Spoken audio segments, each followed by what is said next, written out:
Quanto é que você consegue, Tarcísio? Passar de 5 bi para quanto? Para 15, para 20, para 30? Multiplicou por 6. Quanto é que você consegue de investimento em concessões? 250.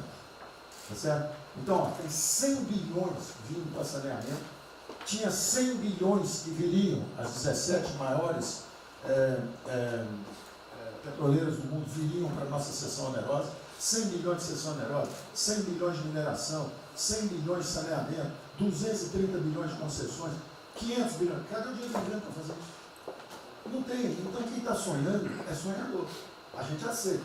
Politicamente, a gente aceita. Vamos fazer todo o discurso da desigualdade, vamos gastar mais, precisamos eleger o presidente. Mas o presidente tem que pensar daqui a 3 anos. Não é daqui a 1 ano, não. Tem muita gente pensando na eleição desse ano. É só a observação que eu faria. Eu estou fora de eleição, só um minutinho. A ideia aqui, ninguém falou investimento público por enquanto.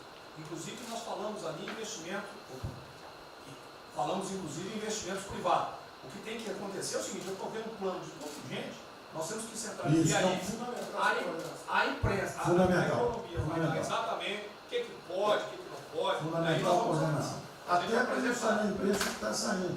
Que são na imprensa assim, plano Marshall e economia está fora. Quer dizer, alguém foi para a imprensa e falou, vê o plano Marshall ali, a economia está fora. Quer dizer, enfraquecer o nosso discurso no momento desse é uma tolice, é um atentado contra nós mesmos. Questão da imprensa, eu acho que eu resumi hoje na frente do Palácio 20 segundos. Eu não vou falar com vocês, que vocês não deturpam, vocês inventam e potencializam. Tem que ser o papel de cada um, não pode um sair daqui no cantinho, foi mais ou menos, não pode falar nada, tem que ignorar esses caras, 100%. Senão a gente não vai para frente, tem que estar sendo pautado para esses pulhas, o tempo todo jogando um contra o outro, é Pedro Cristina contra mim, não pode jogar Pedro Cristina, joga ela contra mim, o tempo todo. Tá? Então, se a gente puder falar zero com a imprensa, é essa aí. Bom, eu vou ser muito rápido aqui, general. Primeiro, parabéns. É fundamental esse processo de coordenação e de centro de governo. Nós precisamos ter isso cada vez mais aprofundado e com melhor qualidade. Segundo, eu quero, não precisa, mas eu quero me somar a essa visão do ministro Paulo Guedes, porque vamos lá. Nós recebemos o governo com 36 mil obras paradas. Oriundas da onde? Do PAC. Só para lembrar. O Abraão tem não sei quantas mil creches. 3 mil creches paradas que somam nessas 36.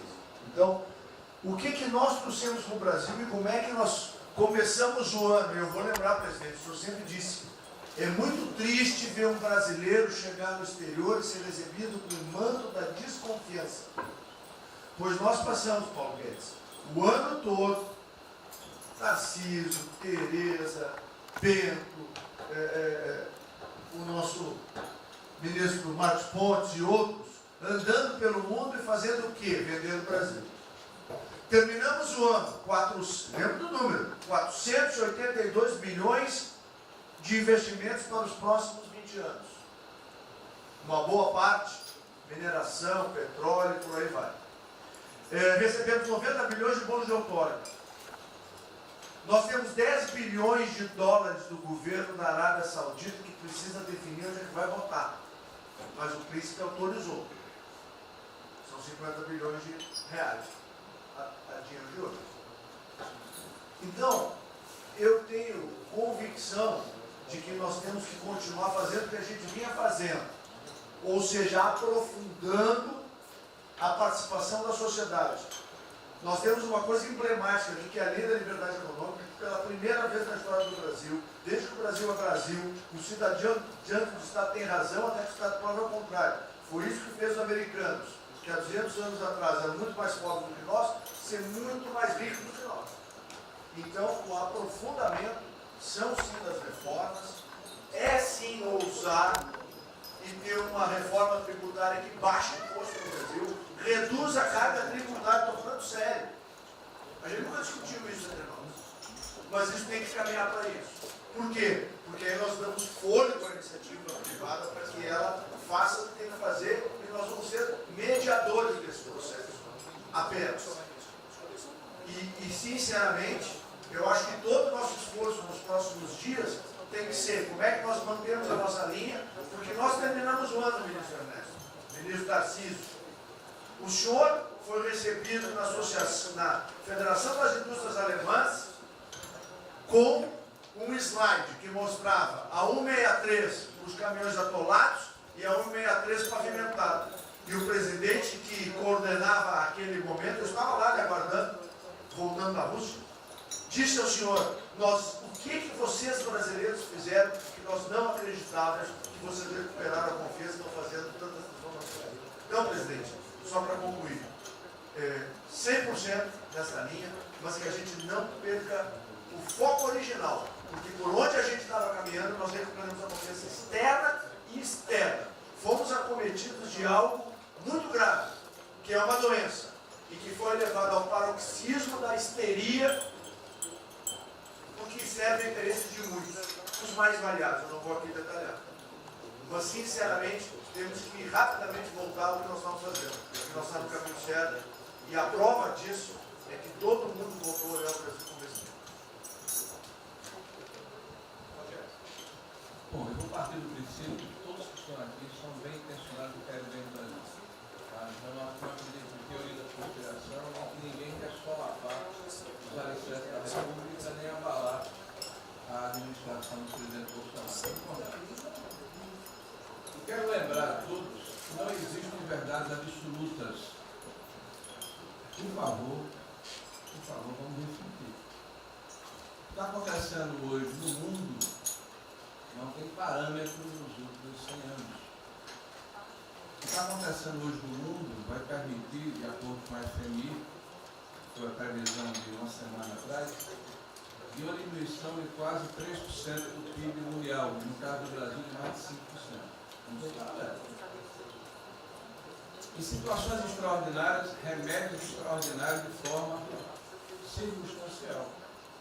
Isso não significa que nós tenhamos a necessidade de implantarmos uma política permanente. O ministro Braga Neto, na sua apresentação, ele estabelece, inclusive, um limite temporal e deixa claro que é uma política do Estado. O que eu peço é que nós tenhamos aqui as mentes abertas e que os dogmas, quaisquer que sejam eles, sejam colocados de lado nesse momento. Porque os governos do mundo, certamente, têm a capacidade de entender o que está se passando. Eu tenho visto governos extremamente liberais preparando programas de reconstrução, levando em consideração a necessidade de que o Estado Nacional passe a ter um papel diferente como tomador de risco nesse momento em que há uma queda abrupta da liquidez. O ministro Onyx fala com muita propriedade da Arábia Saudita nos 10 bilhões de dólares. É bom lembrar, está aqui o ministro Bento, que está se pagando para se retirar petróleo do mundo. Os países vão utilizar suas respectivas liquidez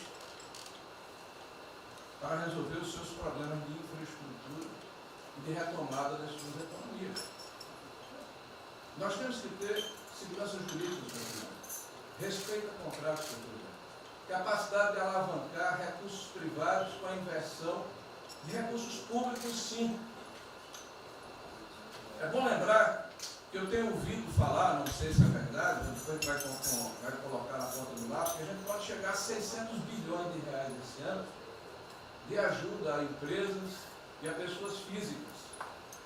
Recursos do governo federal, fruto de endividamento do governo, desse governo, que vai terminar o ano com um déficit 4, 5, 6 vezes maior do que estava precificado no início do ano.